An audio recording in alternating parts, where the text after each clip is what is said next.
Kenapa Grand Inflation penting? Yang paling penting itu kita memastikan bahwa semalam ini jelas paslon 1 dan 3 itu benar-benar mengkritik dan tidak ingin melanjutkan arah kebijakan dari Pak Jokowi. Itu jelas, semakin jelas, semakin terang benderang. Yang bagian?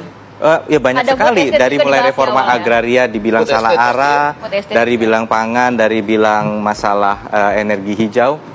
Nah, ini yang paling penting maksudnya, bahwa pada saat kita beradu negosiasi di tingkat global, itu benar-benar butuh kegigihan untuk mempertahankan posisi Indonesia.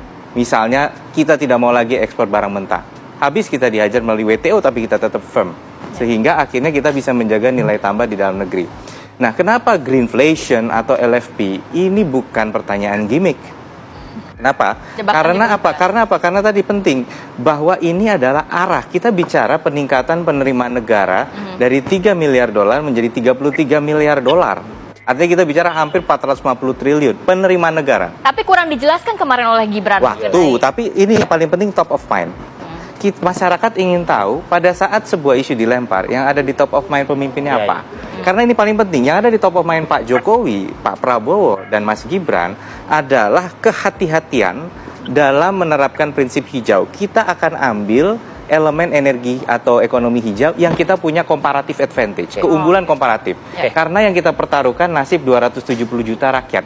Jadi meskipun debat itu seperti mungkin Pak Mahfud sendiri di press conference menyampaikan, saya nggak jawab pertanyaan Mas Gibran, saya bilang recehan, itu gimmick. Jadi dan saya seneng lihat Pak Mahfud juga ikut menikmati. Aku juga nyari.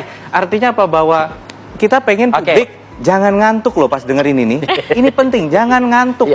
Lihat 3 pemimpin ini, lihat substansinya, kebijakan mana yang ada di arah yang benar. Itu yang paling penting.